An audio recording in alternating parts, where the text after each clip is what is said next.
जय हिंद। स्वागत है आपका classes with Anant current affairs की क्लास में। इसी के साथ आज 14 जनवरी मकर संक्रांति के उपलब्ध में आप लोगों को हार्दिक शुभकामनाएं। आज की करंट अफेयर की क्लास यहीं से स्टार्ट करते हैं।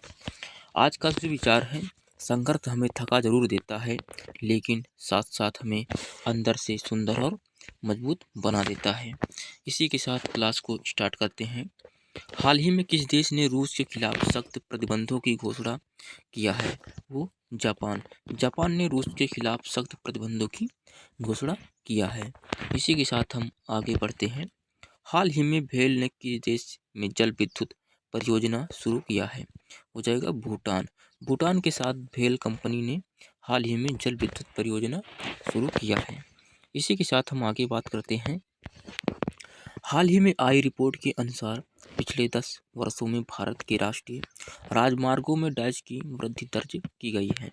वो 60% की वृद्धि दर्ज की गई है हाल ही बीते 10 वर्षों में राष्ट्रीय राजमार्गों की। इसी के साथ हम आगे बात करते हैं। हाल ही में किस देश ने रोबोटिक प्रणाली से हुई दुनिया की पहली हृदय संबंधी टेली सर्जरी की है? वो भारत हो जाएगा। भारत हाल ही में रोबोटिक प्रणाली से हुई दुनिया की पहली हृदय संबंधी टेली सर्जरी की है। वो रोबोट द्वारा किया गया है। इसी के साथ हम आगे बात करते हैं। निम्नलिखित में से किस देश ने AI एक्शन समिट में प्रधानमंत्री नरेंद्र मोदी हिस्सा लेंगे? वो फ्रांस।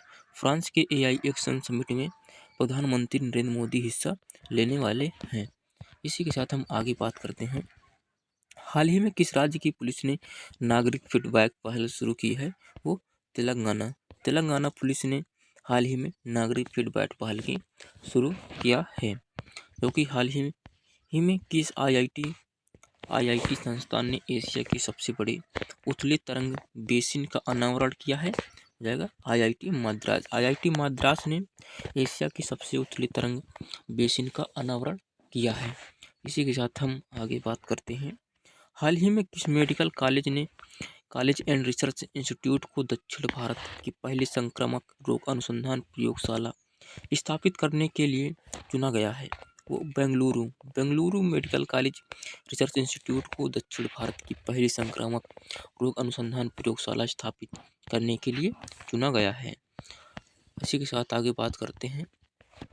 निम्नलिखित में से 1.5 डिग्री सेल्सियस की ग्लोबल वार्मिंग सीमा को तोड़ने वाला पहला वर्ष कौन सा बना है? वो 2024 1.5 डिग्री सेल्सियस की ग्लोबल वार्मिंग सीमा को तोड़ने वाला पहला वर्ष बन गया है।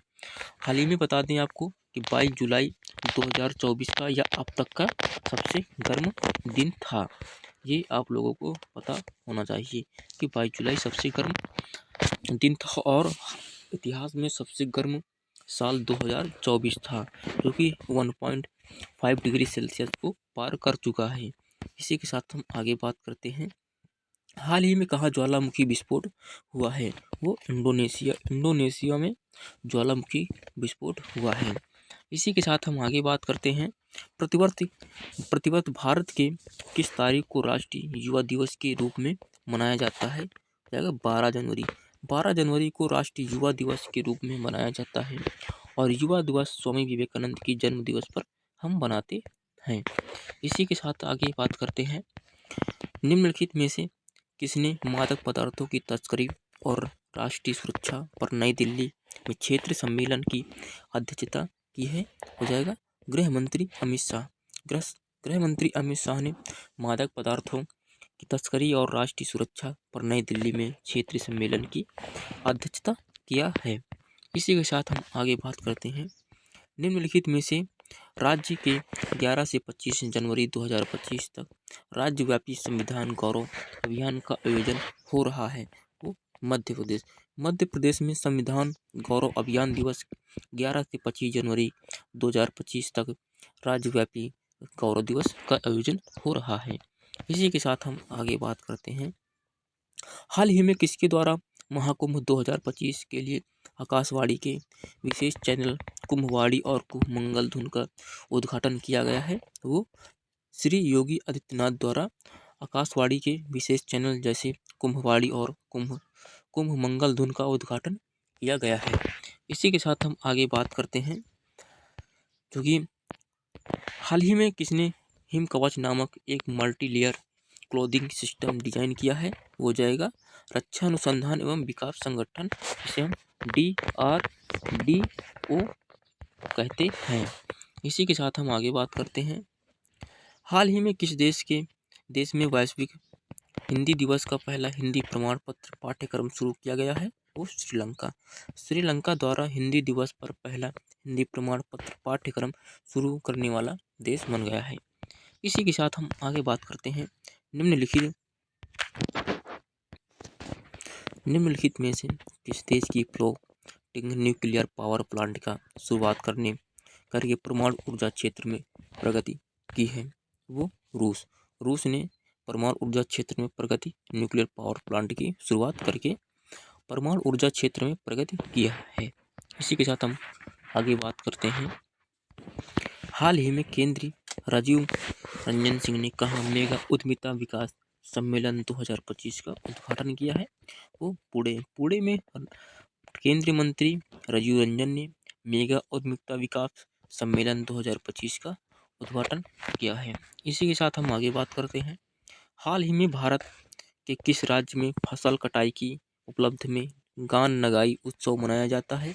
वो मणिपुर में गान नगाई उत्सव के रूप में जो फसल कटाई से संबंध रखता है।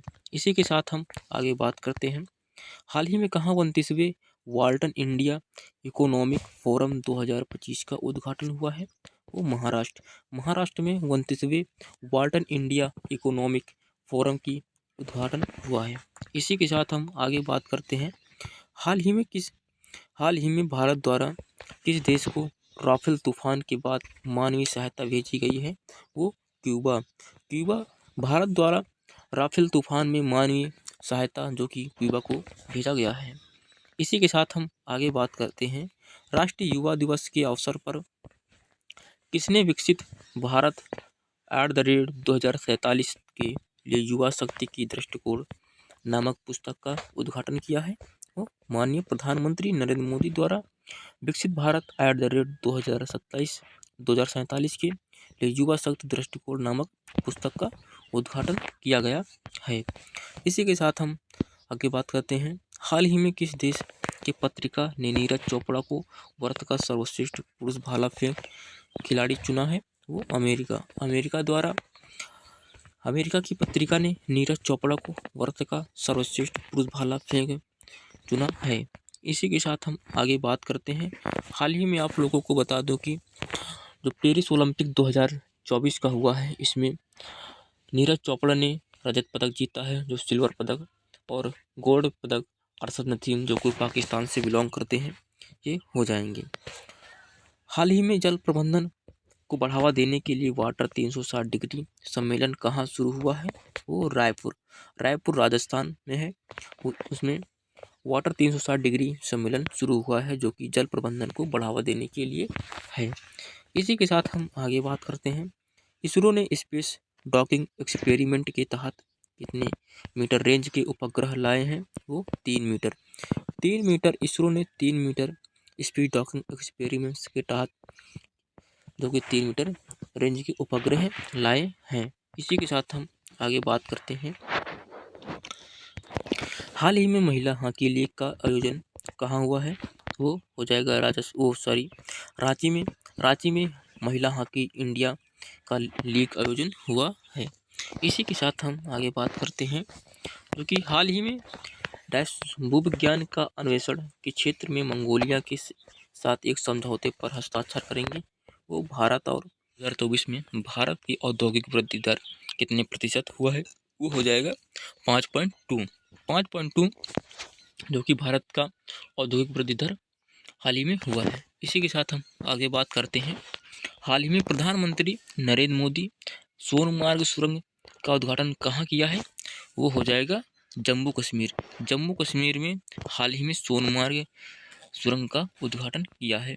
हिमाचल प्रदेश के डैश विधानसभा क्षेत्र में Rajiv Gandhi day boarding school का निर्माण कार्य शुरू हुआ है। जो 6 हिमाचल प्रदेश 6 विधानसभा क्षेत्रों में राजीव गांधी बोर्डिंग स्कूल का निर्माण कार्य शुरू हुआ है। इसी के साथ हम स्ट्रैटेजी के पोर्शन पर बात करते हैं, जो कि तमिलनाडु के मानसून के आगमन और जल के जीवनदायी गुणों के प्रति उभार व्यक्त करने के लिए मनाया जाने वाला एक महत्वपूर्ण त्यौहार निम्न में से कौन सा है। ये हो जाएगा आदि पिरुक्कू।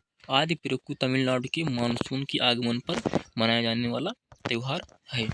इसी के साथ हम आगे बात करते हैं, पौधों के प्रकाश संश्लेषण की प्रक्रिया में कौन सा रंग सबसे अधिक अवशोषित करता है। वो नीला। नीला जो कि पौधों के प्रकाश संश्लेषण की प्रक्रिया में सबसे अधिक रंग अवशोषित करता है।